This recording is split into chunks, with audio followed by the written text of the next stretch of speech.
donc moi j'ai jamais lu toutes ces références-là pour faire le travail que je propose. Donc je suis assez impressionné de l'inspiration qu'a pu te procurer mon travail. Mais je trouve ça d'une clarté, je veux dire, très limpide, d'une évidence. Je veux dire, j'ai pas dans, voilà, donc je vais m'empresser de me rapprocher d'un pédoc, peut-être. Je vais essayer de lire quelques fragments.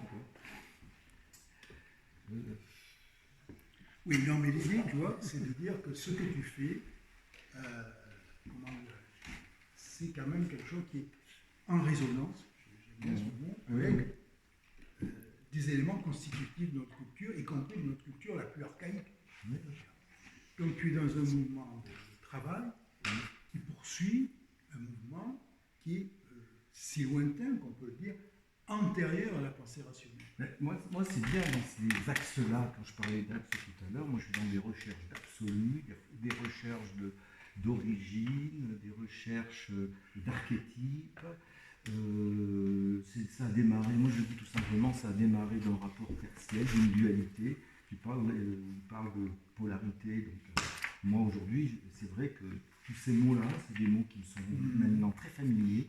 Et ces éléments génériques sur lesquels à un moment je suis arrivé, et ben c'est là que j'ai commencé à faire des interactions. Je veux dire, quand je suis arrivé à définir certains éléments, alors en Empédocle c'était les éléments terre au feu, etc. Et moi ils sont un peu similaires, mais ils définissent des choses qui pour moi sont du domaine de l'absolu, de l'universel. C'est une vision subjective que je propose. Je jongle avec et je vois que finalement il y a une réponse, il y a un regard qui n'est pas antinomique avec ce que je peux, de ce que je peux ressentir. Et donc j'ai toujours été très très sensible à l'interdépendance avec ce que j'en vois, qui me revient, et je continue. Et cette excitation-là, c'est-à-dire que bon, j'ai passé les 60 ans, ça fait 40 ans que je peins et tout, l'excitation ne cesse de monter, quoi. Et j'en suis impressionné quand je vois, non mais quand je vois autour de moi, parce que la vie n'est pas très simple, hein, tu parles de chaos, je veux dire, basculer d'un chaos à un autre, là, un chaos statique et un chaos plus explosif. Bon, ben on est, voilà, une recherche d'équilibre entre les deux, oui. Voilà, donc c'est ma manière de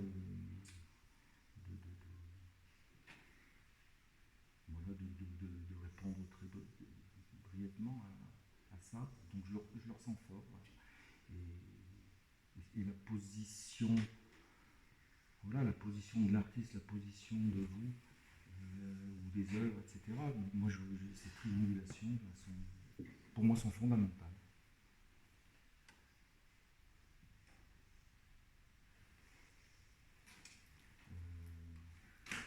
Voilà, pour l'instant, j'ai rien. Mais vous avez sûrement quelque chose. Quelqu'un a quelque chose à renvoyer dans cette. Je sais pas, j'ai envie de te demander de nous expliquer certaines de tes œuvres, en fait. Parce qu'il faut faire le lien justement entre ce que disent des gens qui ont ressenti des choses en visitant ton atelier avec toi. Oui. Parce que tu l'expliquais aussi, je pense. Non. Non, j'ai rien expliqué, pas plus que ça. Je veux dire, je propose. Si, j'ai dit, voilà, moi j'ai des axes, je range. Et puis, il a montré les différents. Voilà, ces axes un peu. Il y a une distorsion parce que effectivement, il y a une distorsion. Là, moi, alors là, je vais sortir mes références de la nature des choses. Il appelle ça Lucrèce. Oui, il appelle ça le clinamens, c'est-à-dire qu'il décrit les atomes, mais il y a une qui traverse le monde. Mais c'est comme la pluie qui tombe un peu en diagonale. Il y a un déséquilibre. Voilà. Et qui voit, avant les microscopes, avant tout ça, il décrit. Voilà. Donc ça fait partie de ces philosophes pas loin. Épicure est un peu loin quand même des présocratiques. Oui, mais voilà, bon, moi je sors des petites. Alors pour expliquer mon travail, ben c'est l'expliquer, moi j'aime pas trop parce que, enfin, à m'en parler, je peux en parler des heures, je peux en parler du matin au soir, mais c'est pour ça que j'ouvre mon lieu pour qu'être disponible, mais je ne peux en parler que par rapport à ce que la personne le vit, parce que faire un discours, comment dire, binaire ou monolithique qui s'adresserait, ben non, j'ai fait des toiles pour ça. Donc les toiles sont là pour baliser l'espace. Donc j'ai 4 archétypes. Maintenant, s'il y en a un qui veut se balancer dans un, m'interpeller sur un autre, me dirait pourquoi celui-là, bien sûr, j'ai 1000 réponses. Mais j'aurais tellement à dire pour présenter mon travail, tellement, ça fait 40 ans que j'y suis dedans, il faut m'aider pour...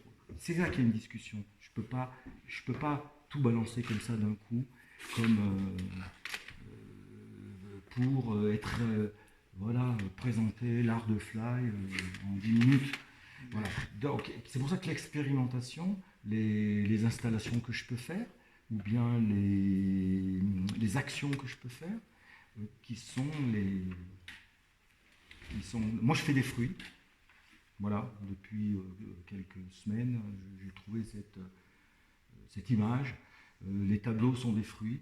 Et puis peut-être que l'œuvre majeure qui me distingue, c'est plutôt les branches de l'arbre, voire le tronc.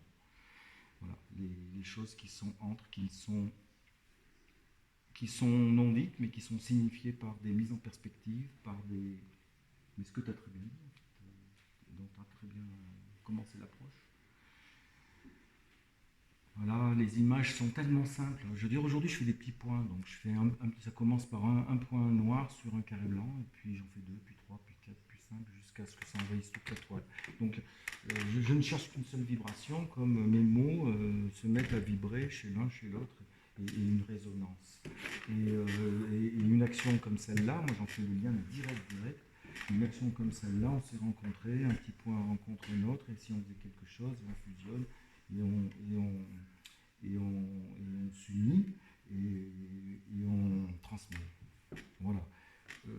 Voilà, ça c'est une clé, mais j'en ai 1000. Enfin 1000. Après c'est des points de vue ponctuels.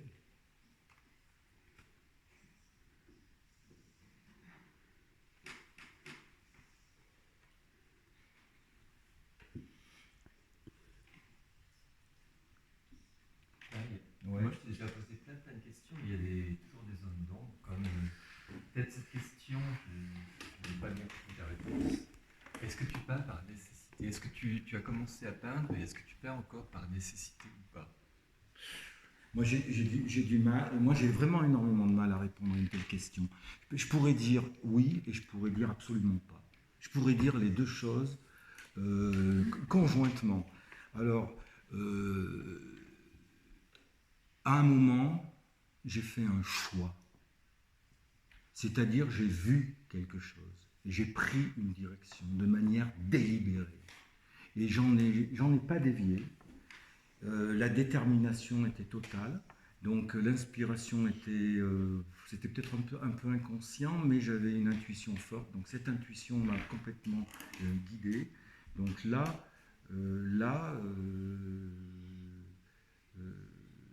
je perds mes mots, là, c'était quoi les deux mots? Par besoin, par nécessité. Voilà, donc moi j'ai compris qu'à un moment, il faut y aller, quoi. Et puis j'ai vu que là, j'allais pouvoir réaliser des choses.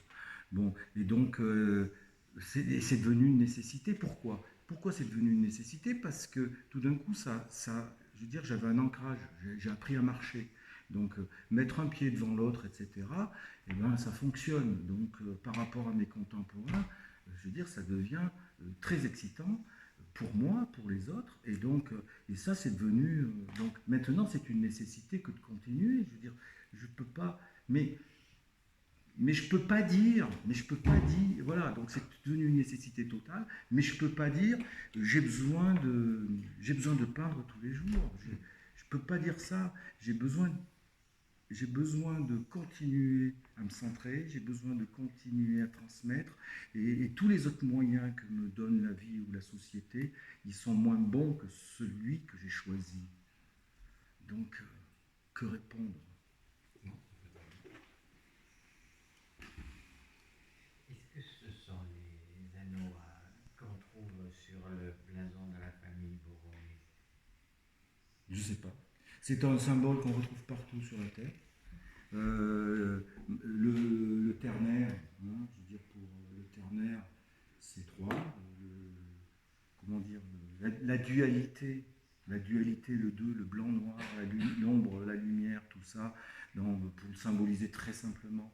Dans le yin-yang, il y a du noir dans le blanc, il y a du blanc dans le noir, donc le yin-yang n'est pas une dualité, mais c'est un ternaire. Et là, c'est 3 cercles qui s'interpénètrent.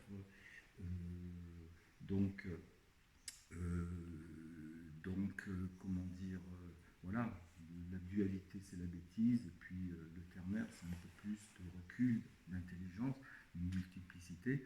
Après ça correspond, mais là on rentrerait dans, c'est peut-être pas le moment ou l'heure, le corps, âme, esprit, 3 entités différentes qui constituent le vivant. Mais là je parle de symbolisme, presque d'ésotérisme. Donc on n'est pas obligé de me suivre. Parce que, évidemment, ça fait tout à fait penser à Lacan qui, pendant 20 ans, s'est inspiré de ces anneaux borroméens Oui. pour montrer que si on en enlève un, les 2 autres ne tiennent pas ensemble. Oui. Et donc, il faut que les 3 soient là. Et que pour lui, c'était le réel, l'imaginaire et le symbolique. Oui. Et tu sais, mais ça c'était. Mais je me demande ce qu'il y a derrière. Alors, mais on va l'ouvrir.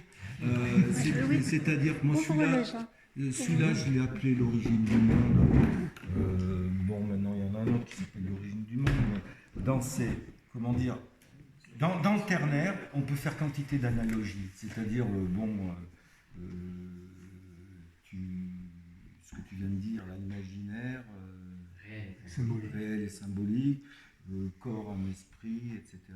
Bon, là on rentre déjà dans presque une métaphysique des choses. Alors moi ça m'intéresse fortement. Donc moi j'ai ma lecture, mais je ne veux surtout pas l'imposer.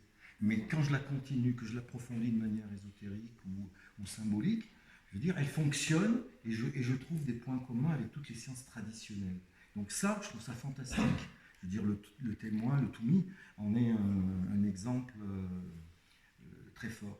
Bon, à partir de là, moi, voilà, j'ai un triptyque qui est en fait un retable, et puis de cette, voilà, il y a 3 phases, donc qui se voient très bien. Je veux dire, tout le monde le voit très bien. J'ai pas besoin de l'expliquer. Alors, si on veut y mettre des mots, voilà, tu as parlé tout à l'heure, là, à l'instant, de la rencontre, de la sexualité, homme et femme. Donc c'est soit on est fusionné à se bouffer l'un l'autre, soit on se fait, voilà, donc il y a une tension, il y a une attraction, il y a une fusion, et il y a une explosion. Donc on retrouve l'origine du vivant, et on retrouve ce paradoxe dont tu nous parlais, de ces 2 chaos, un statique fusionnel, etc., et l'autre explosif, distant, qui crée de la distance de part et d'autre. Donc on retrouve, voilà, donc tout ça, ce ne sont que des résonances de ce que tu dis, de ce que je prends la parole, toi tu poses une question, on rebondit sur un tableau, c'est des résonances à l'infini. Et là, il y a quelque chose de quasi magique,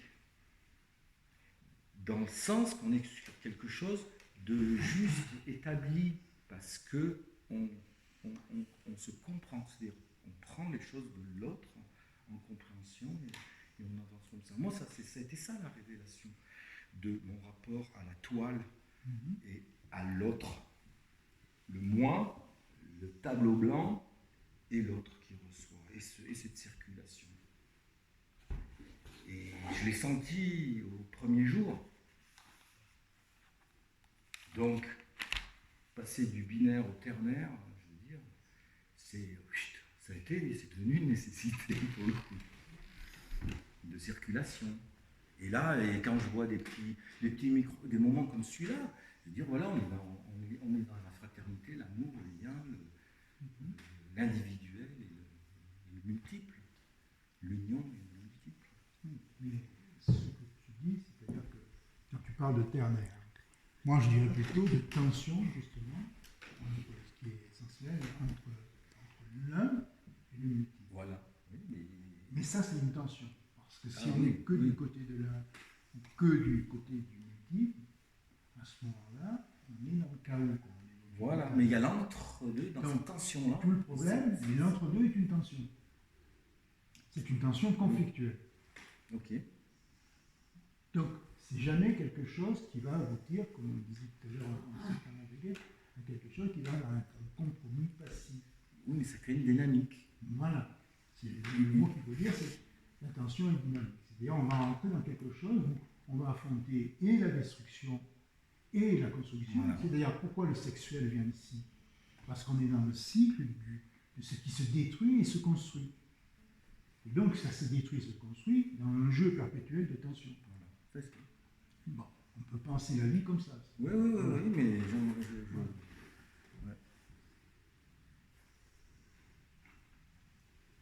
On peut passer à un autre point si tu veux. Parce que...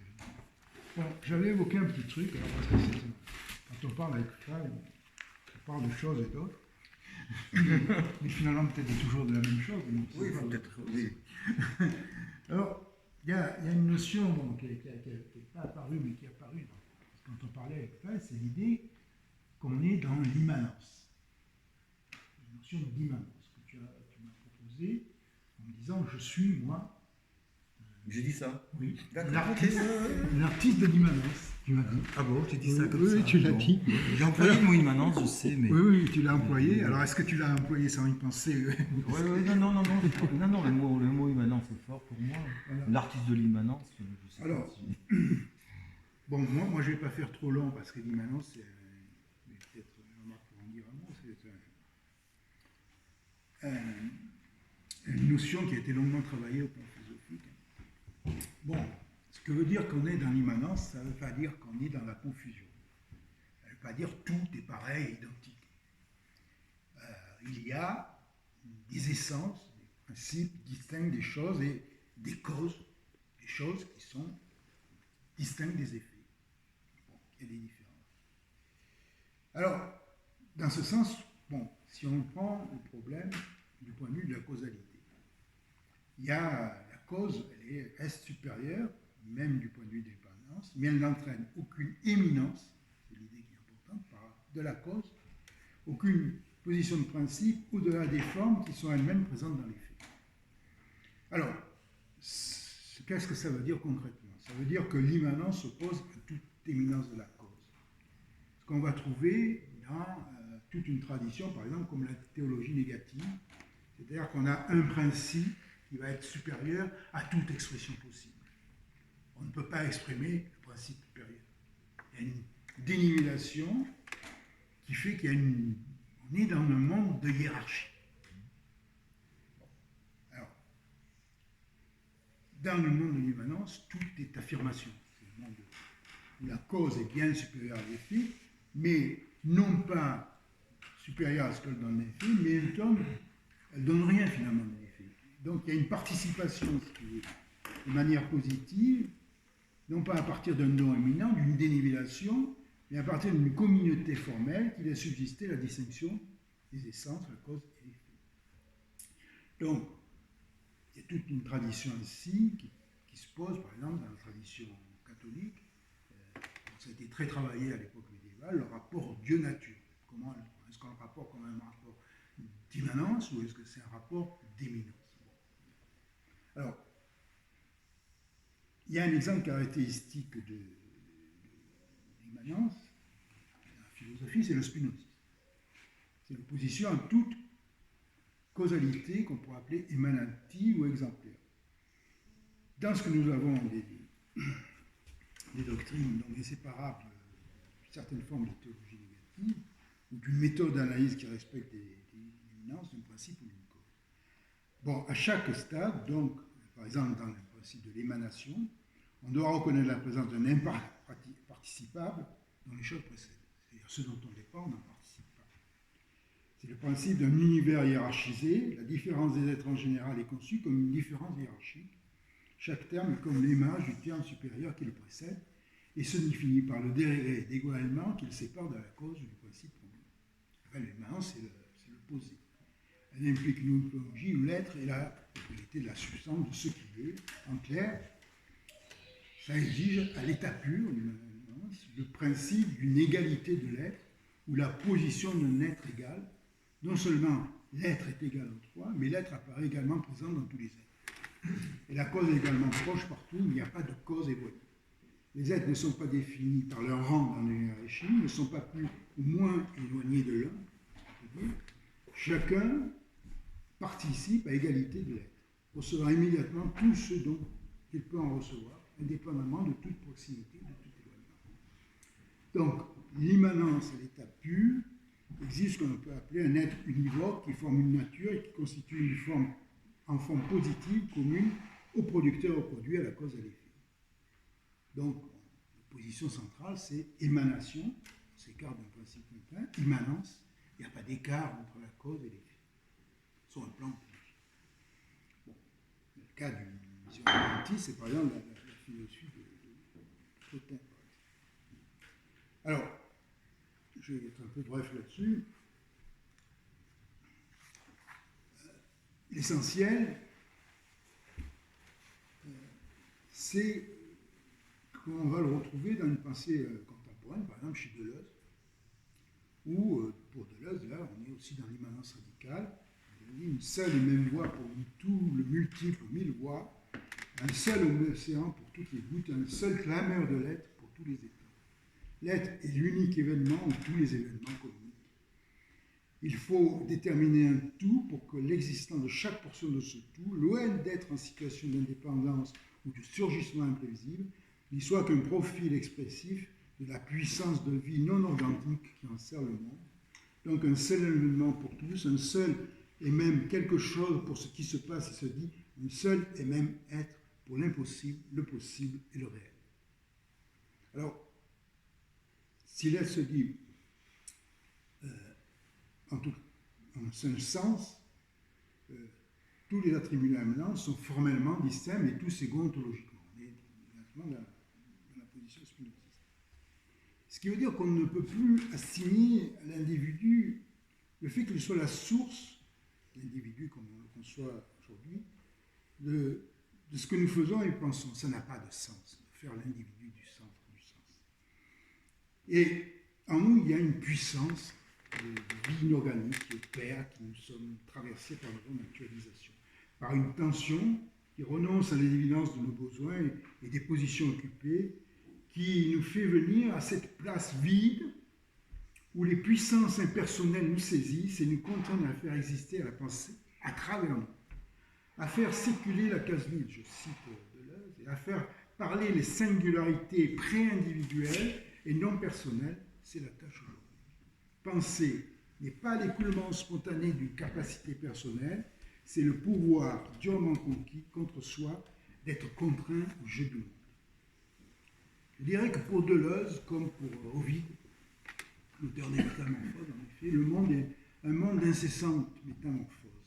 Entre les étangs, alors les plantes, les animaux, les personnes, qui possèdent la même valeur d'être. Il y a une parité des existants, aucune hiérarchie ontologique entre eux. L'âme et le corps, l'animal et l'homme, les vivants et les non-vivants. Le principe de l'être univoque affirme l'immanence absolue de la pensée au monde existant. Donc ni transcendance, ni suprasensible. L'application radicale, littérale et cohérente du principe de l'unicité au domaine de la pensée implique quelque chose qui va être très intéressant pour nous. C'est qu'entre les différentes formes de la pensée, il y a une fondamentale égalité. L'art, la science, la philosophie sont les grandes formes transsubjectives de la pensée immanente, et entre ces formes, il n'y a aucune hiérarchie permettant d'affirmer la supériorité ontologique de l'une sur l'autre. On dit autant et la même chose à travers la science, à travers l'art, à travers la philosophie. Voilà. Tout à fait. Voilà ce que je voulais dire. Oui. Pour éclairer ton idée d'humaniste. Ben, alors, moi, je répondrais à ça en peintre, de manière plus, comment dire, pragmatique. Et moi, l'immanence, c'est tout simplement la lumière. Hein. Donc, le peintre, il peint à la lumière, ou il peint avec la lumière, il peint avec les couleurs, mais moi, la lumière est quand même plus importante, et c'est comme ça que j'ai découvert l'immanence des choses. Donc, le blanc que je n'utilise pas, je veux dire, le blanc qui est sur la toile, c'est-à-dire là sur le mur, il y a du blanc, mais c'est en amenant de la matière, en habillant l'espace, que je vais faire sortir la lumière. Pour preuve, là, une toile comme celle-là, c'est dans toutes les toiles, c'est ça. Celle-ci, elle tombe bien, hein, finalement. Cette matrice où je n'ai rien touché, je veux dire, j'ai rien touché dans la partie la plus blanche, qui est porteuse d'immanence, qui existe en elle-même, j'ai rien touché, mais c'est en fermant l'espace, c'est en apportant de la matière, en apportant du concret, en apportant des bouts d'ombre, en apportant des contraintes, en apportant des choses, et en refermant l'espace, que quelque chose surgit, quelque chose qui est non nommé, hein, je veux dire, à part, bon, là tu disais science, art, moi je dirais lumière, tout simplement. Voilà, et donc c'est une posture, c'est une attitude. Pareil, c'est un choix délibéré que j'ai fait, qui m'a guidé par intuition au début. Après, à force de suivre ça de manière intuitive, ça se révèle à moi. Je l'analyse. Là, maintenant, j'avais jamais entendu autant de mots sur le mot immanence jusqu'à maintenant. Voilà, mais effectivement, encore une fois, ça résonne. Est-ce que c'est clair ou ça semble pas fumeux? Bon, on peut parler peut-être c'est un peu vague, Oui, c'est pas assez précis pour les gens. Peut-être. Par rapport Ouais, au peut-être, ouais. Mais moi, je vais parler des dispositifs. Ça me paraît plus concret. ce que j'appelle les émanations. Alors oui, parce que je pense que l'essentiel du travail de notre ami Fly, c'est de construire des dispositifs. Je n'ose pas parler d'œuvres d'art, je parle de dispositifs. Ce n'est pas une critique. Hein, Pour moi, c'est du jeu. Voilà. J-E-U. Oui. Pour moi, ce n'est pas des œuvres d'art. Pour moi, c'est des manières d'exister au monde, ou de les faire exister au monde. C'est un mode de communication, hein, si on parle bien des mêmes choses, dans ce que j'appelle les émanances, des nécessités de présenter mes tableaux. Voilà. Mais moi, je ne l'ai peut-être pas vu comme ça, alors peut-être on va être en divergence, et c'est intéressant d'être en divergence. Moi, je vois les dispositifs, je dis, ce sont des machines à faire voir et à faire parler. Ce ne sont pas des instruments. Par exemple, les instruments d'optique, comme le microscope, le télescope, j'évoque ça parce qu'on est dans le champ du visuel. Les microscopes, le télescope, c'est des instruments qui effectivement élargissent notre perception du monde, mais ne transforment pas essentiellement notre rapport au monde. Ce qu'ils révèlent, c'est la complexité du monde physique en prolongeant et augmentant les capacités de perception de notre équipement biologique. C'est un prolongement. Les instruments donc, sont des instruments de connaissance et leur rapport à leur utilisateur, c'est celui de la neutralité. Tout le monde peut voir la même chose derrière un télescope. Alors, ce que fait Fly, ce sont des machines au sens propre par une distribution différentielle des positions et des éléments.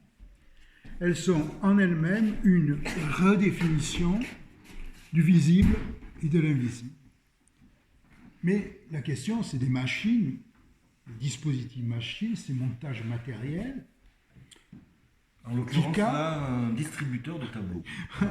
Qui capte et transforme une énergie. Une machine, ça capte, ça transforme une énergie. Bon, moi j'ai proposé quelque chose qui n'est pas forcément l'issue.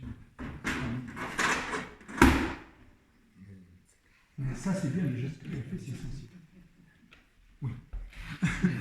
L'effet du dispositif, c'est la production du subjectif.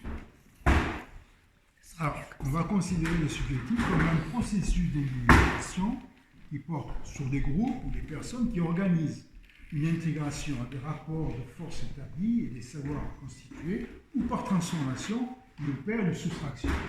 Vous voyez ce que fait la machine? Elle distribue des tableaux, c'est-à-dire qu'on a la transformation d'un distributeur de matériel utile en machine qui ne distribue pas des matériels utiles. Hein. Donc on a une redistribution du distributeur, si je peux dire. Hein. Et toute activité esthétique est donc travaillée par ce double jeu.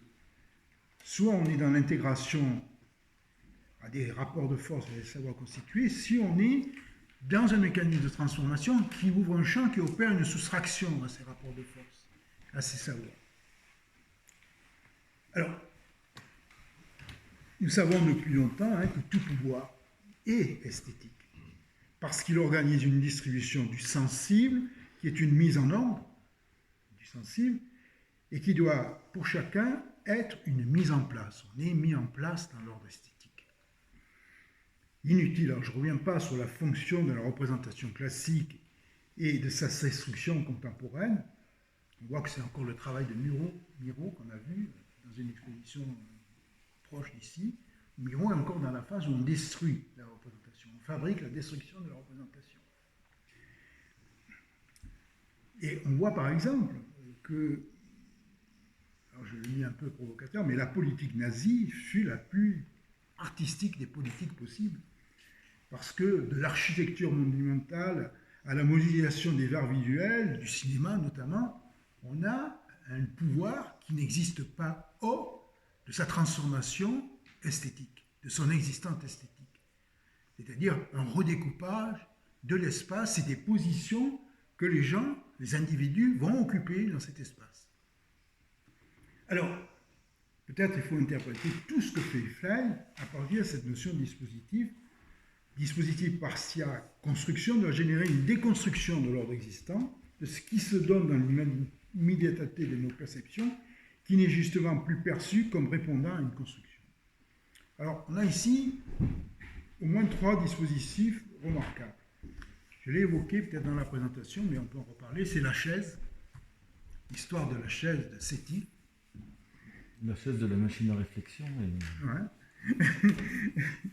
Et on a la machine d'optique, là, que vous avez vu, là, qui est...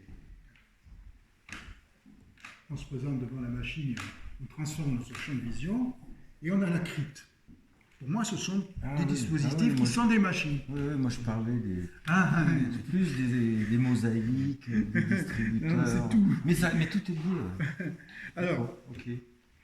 Chaque fois, c'est une transformation de rapport à la visibilité qui n'est pas donnée. Elle suppose notre implication dans une expérience.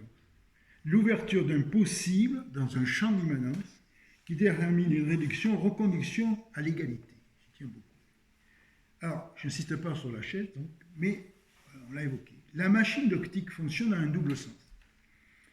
Elle semble un jeu classique de perturbation de la vision immédiate, donc une perturbation, c'est un montage perturbateur, mais il me semble qu'elle dise autre chose, qu'il y a toujours la possibilité de construire une position ou expérimenter une modalité d'égalisation du réel. C'est ce que tu fais dans ta machine optique. Mmh. Mais on voit bien que c'est une position, c'est par rapport à la position qu'on occupe, qu'on est en position d'être dans un rapport d'égalité avec la totalité du réel. Mmh. Et enfin, la crypte, c'est un montage qui nous fait le témoin solitaire de ce que nous voyons ou ne voyons pas de la réalité. Parce que la lumière, ici, elle vient de nous-mêmes. C'est nous-mêmes qui apportons la lumière, ce n'est pas l'artiste qui apporte la lumière. Alors, nous sommes en position d'égalité, mais face à notre inégalité, et le montage la subsume, cette inégalité, sans l'éliminer, et donc nous force à l'affronter. Et toutes les productions de Fley me semblent reposer sur le même principe, donc Un ordre des choses ne peut se révéler que dans la destruction d'un ordre existant. Tout ordre n'est au fond jamais que ce qui s'unit et s'affronte au désordre. Voilà pour tes machines.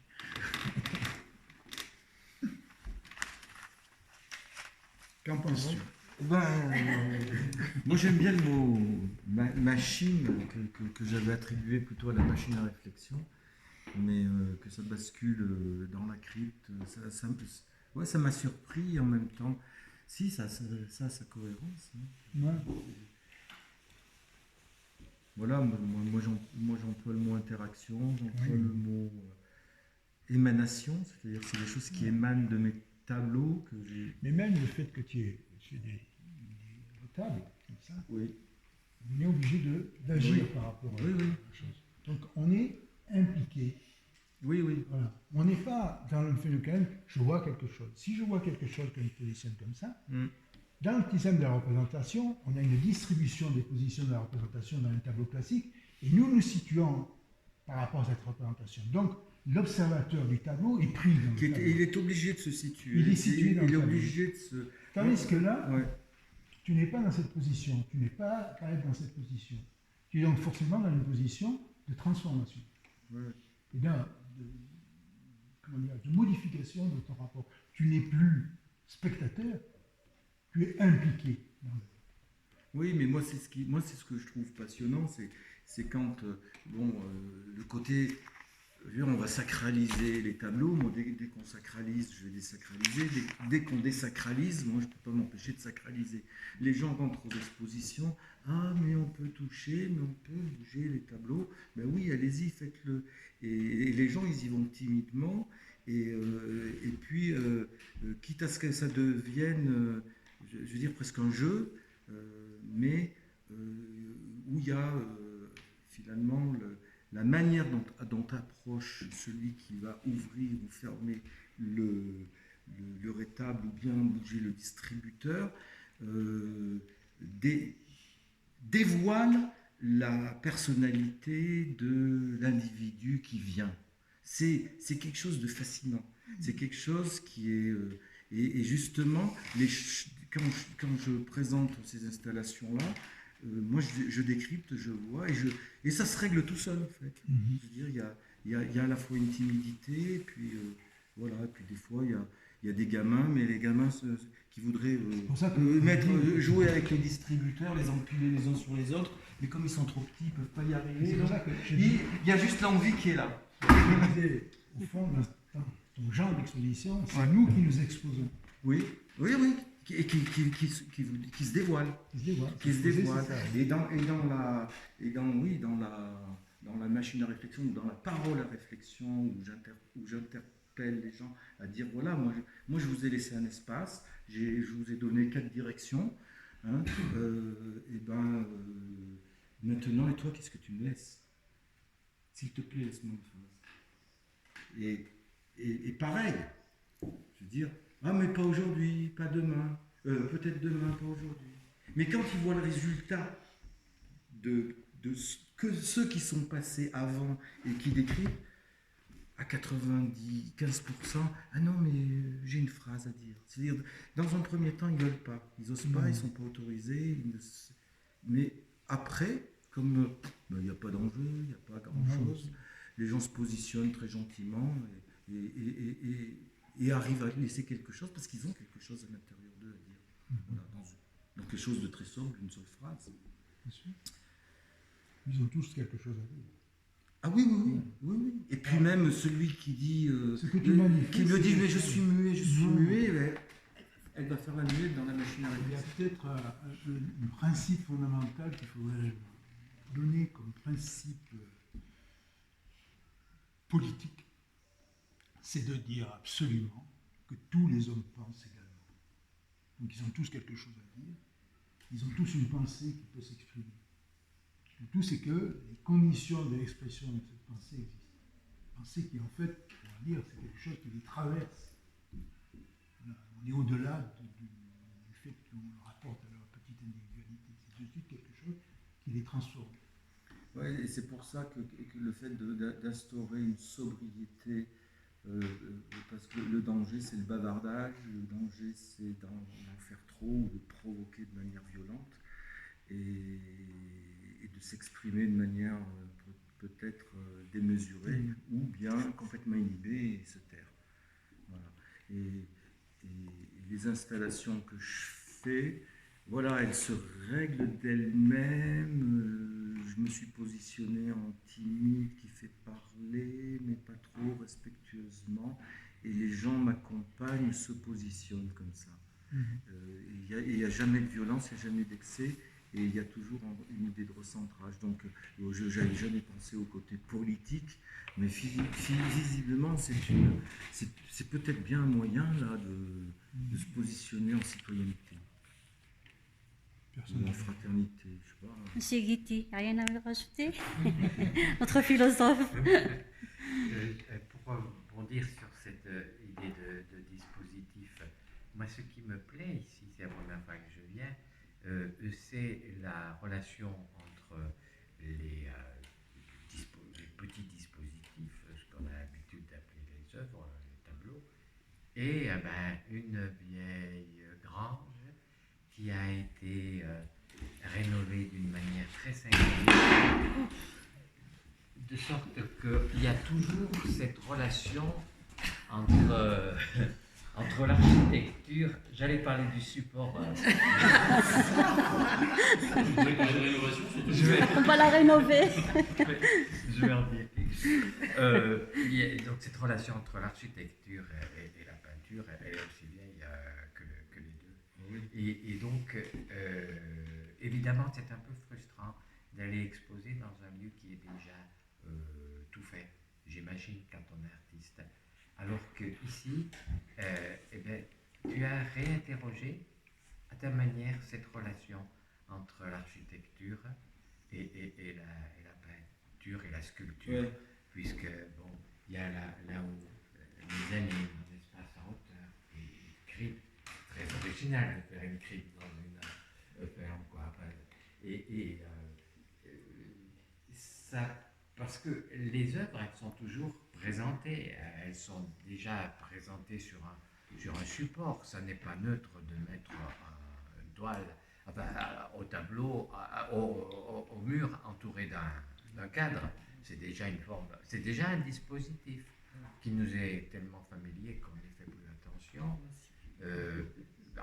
Voilà, après,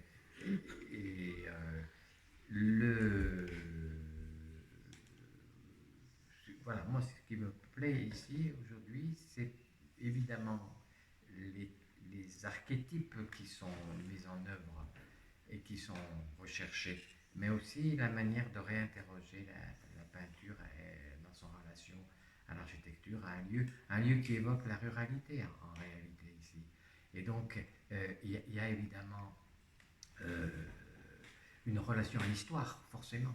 Ce lieu-là, il n'était pas fait pour accueillir ça. Et donc, cette relation est aussi intéressante. Non, mais c'est ça. Les émanations ou les installations, hein, moi j'ai pour habitude de dire c'est exactement la même fonction que le cadre. C'est un moyen de présenter l'œuvre dans son espace. Alors habituellement c'est un salon bourgeois, on va dire, où on va mettre le tableau, donc il faut faire le tampon avec une belle moulure, un beau cadre. Voilà, on accompagne la toile pour la rendre belle, agréable, etc. Et moi, les installations, c'est un moyen, je veux dire, qui est apparu comme ça, des nécessités de montrer son travail, des nécessités d'agir dans le monde, des nécessités de sortir, soit dans des galeries. Les distributeurs sont nés parce que je ne pouvais pas mettre des clous partout pour faire une quantité d'astres, une quantité de... Ça ne respectait pas le lieu de galerie qui m'invitait. Donc, et puis je me suis dit, mais non, je ne vais pas le mettre dans des boîtes. Voilà, et puis ça s'est créé comme ça. Et tout est venu comme ça petit à petit. Et le fait de... Tu parlais de ruralité, dans un lieu comme ça, où finalement, moi je trouve même la disponibilité des gens, je veux dire, qui, quand ils arrivent dans un lieu comme ça, il y a beaucoup plus de disponibilité de leur regard, de leur cerveau, de leur émotionnel. Et puis il y a beaucoup plus de réceptivité à ce qui m'intéresse surtout, c'est le rapport tertiel ou nature, hein, c'est-à-dire qui se ressent, et là les choses ouais, trouvent leur place. C'est pour ça que je dis, moi je ne fais que ranger.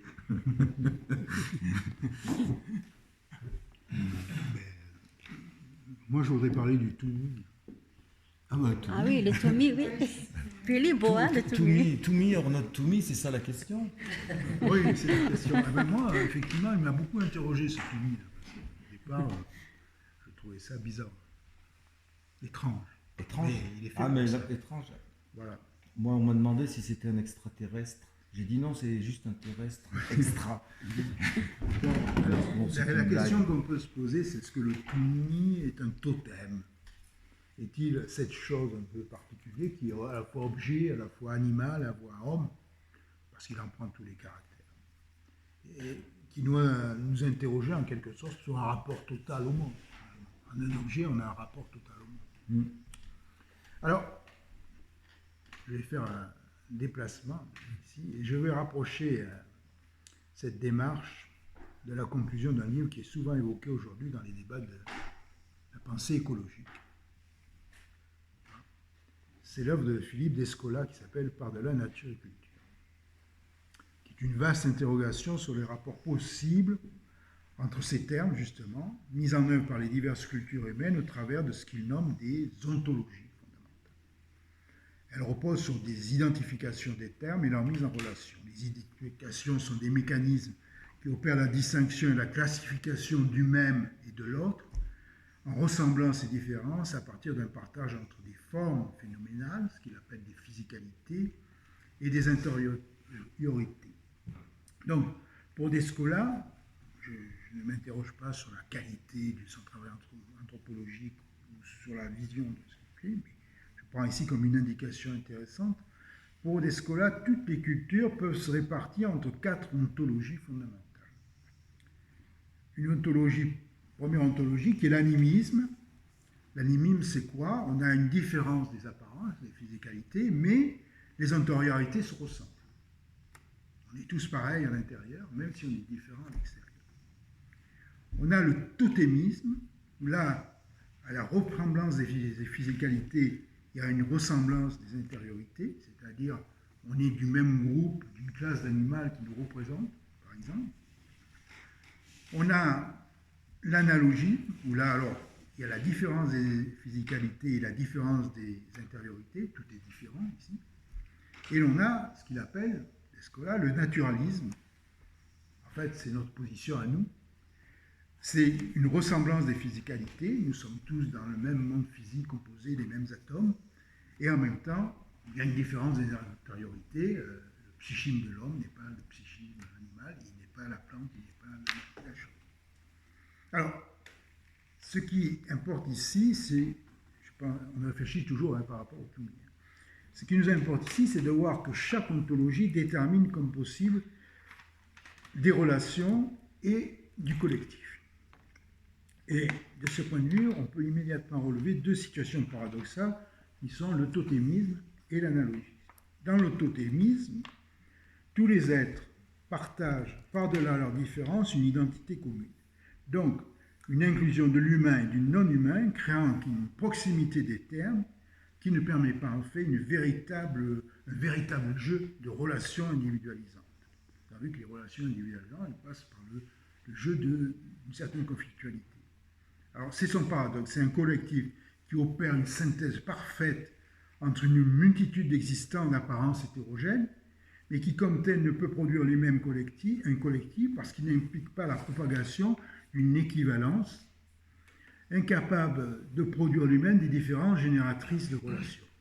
On voit ici l'autre, ben, c'est toujours le même. En fait. Alors, paradoxe inverse dans l'analogisme, on a un foisonnement d'entités particulières qu'il faut, par un travail infini, réintégrer, une tentative pour que nulle singularité ne puisse se soustraire dans un ordre par essence coextentif au monde. Les termes sont différents, mais tous doivent être inclus. Il faut produire leur ressemblance à tout prix, qui ne dépend plus alors de leur propriété ontologique. Il faut alors, pour le dire autrement, il faut dans l'autre à tout prix trouver le même. Reste vraiment une antithèse forte, c'est celle de l'animisme et du naturalisme. Dans l'animisme, par-delà leurs différences manifestes, tous les êtres entretiennent un commerce intersubjectif. Principe d'une sociabilité sans restriction, englobant humains et non humains. Tous les êtres sont au même niveau ontologique. Il n'y a entre eux que des relations potentiellement réversibles, soit un égalitarisme radical qui proscrit les relations intransitives, qui présuppose en fait une hiérarchie entre les termes, dont la disparité ontologique est rendue effective par l'action même que l'un exerce sur l'autre à la relation. Mais il y a un prix à payer à cela. Ce monde sans différence relationnelle structurante est un monde sans passé, enfoui en quelque sorte dans son présent. Il n'accumule rien, il n'accumule aucune différence. Si le monde n'est en fait que de sujets, tout est sujet, aucun principe ne peut en articuler la reproduction différentielle. Le même et l'autre sont toujours donnés ensemble dans l'immédiateté. Reste donc ce que Descola nomme le naturalisme, notre monde, celui des humains et des non-humains séparés, où la nature est ce que nous fait face comme une réalité hostile ou une réalité à demi.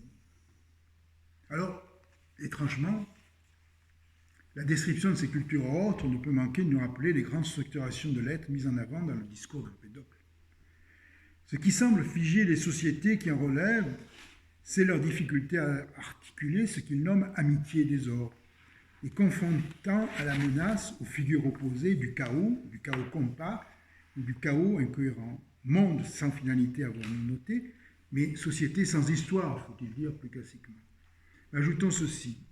Ces sociétés n'ont pas pu, ou pas voulu, on peut en débattre, c'est une question, être des sociétés politiques, affronter en leur sein le conflit de l'unité et de la multiplicité, marginalisant tous les rapports qui, l'impliquant, mettent en jeu une forme de pouvoir. Nos sociétés sont historiques parce qu'elles sont politiques, parce qu'elles ont fait place au jeu du pouvoir sur la nature, sur l'autre, les hommes, sur soi-même, et non cesser de l'interroger. En quoi tout ceci nous permet-il de nous tenir face au tout? Nous l'avons dit, c'est quelque chose qui est construit rigoureusement, la coexistence de l'ordre des choses, du vivant et de l'homme dans un plan homogène d'être, celui d'une objectivité donnée, une figuration de l'infigurable pour nous, concaténation de ce qui nous est le plus étranger, la trace finalement de ces cultures vouées à la disparition, comme de la nature vouée à être absorbée par notre culture, et donc lieu de jeu de pouvoir. Bon, personnellement, je donnerais une signification politique au Toumis. Il est une façon de nous dire que s'il nous faut toujours affronter la question de l'égalité, peut-être aujourd'hui, ultime leçon des sauvages, elle ne saurait être pensée hors de l'effort d'inclusion du tout autre, donc en y ajoutant la question de notre rapport à la nature. Voilà ce que je voulais dire sur le tout, ma perception du tout.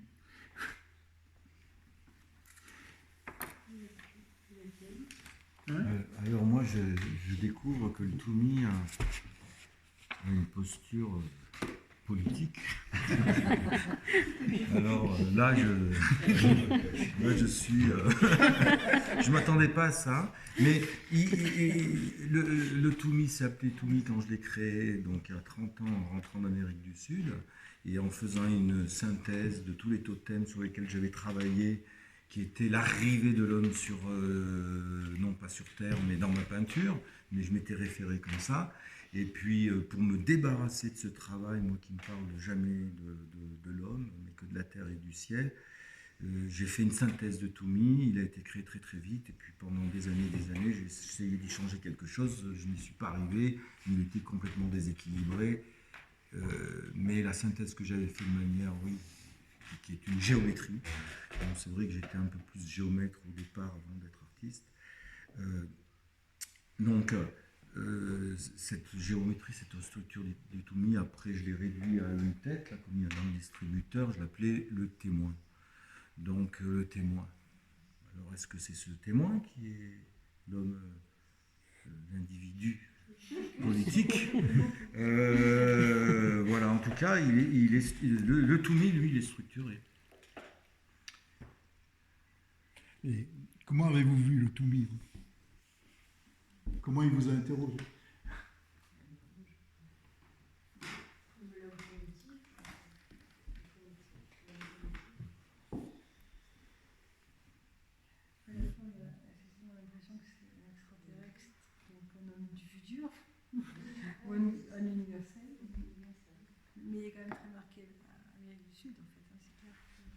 dit l'Afrique aujourd'hui.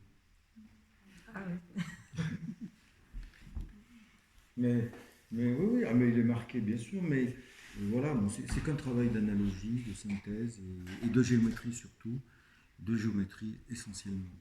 Et puis après, il y a eu un réallumage 20-30 ans après, en ayant fait voilà, plutôt des études parallèles de sciences traditionnelles, de tas de machins qui peuvent m'intéresser. Et puis il s'est réallumé parce que justement, dans Sterner, dont on parlait au début de cette discussion, voilà, donc c'est 3 carrés qui s'interpénètrent d'un tiers, donc c'est une autre manière de dessiner. Voilà, ou plutôt ces trois cercles étaient une autre manière de dessiner le Toumi, pour l'expliciter. Voilà, après moi je le résume, je dis corps, âme, esprit, qui sont 3 corps, mais c'est le charnel, l'unité humaine, le mystère du vivant, ce qui fait qu'il y a une unité du vivant, par immanence, je ne sais quoi, et puis que quand ces 2 choses se rencontrent, jaillit, arrive l'esprit, la pensée, l'unicité de chacun. Donc pour moi c'est devenu très clair, c'est enseigné partout dans le monde, si on le regarde enfin, sous cet angle-là. Donc il est le support d'une manière de voir. Alors s'il prend une posture politique, moi je suis ravi quoi, de sa participation au monde social. Oui. Comment ? Quand tu achètes ta baguette de pain, c'est un acte politique. Oui, mais mes installations aussi, moi je sentais bien que c'était politique. C'est-à-dire, j'avais pas le droit de le dire jusqu'à aujourd'hui, mais voilà. Libérer la parole. Comment ? J'ai libéré la parole. Voilà, elle était libérée aujourd'hui. Ouais, oui, ben ouais. Ouais. Je suis engagé politiquement. Aujourd'hui plus que jamais. Je sais pas, c'est peut-être une bonne conclusion. Non ? Oui, je pense, oui, c'est une ouverture, bien sûr. Donc une conclusion, Voilà. il n'y a jamais de conclusion. Oui. Est-ce que tu t'es intéressé à l'astrophysique? Je te demande ça parce que, en fait, tout ce qu'on voit là, quand même, il fait penser. Et certains astrophysiciens confessent aussi peut-être avoir des émotions,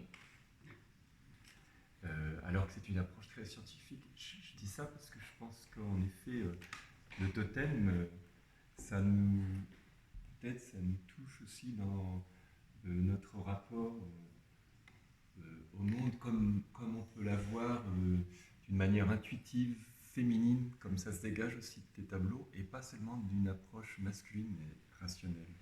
Bien sûr. Bien sûr, Je suis désolée, mais je ne peux pas laisser dire que les femmes sont pas rationnelles. C'est ce que j'ai dit. Je crois que c'est ah oui, ça c'est une image, je ne peux pas entendre ça. Parce que s'il y a quelqu'un d'hyper rationnel, c'est bien.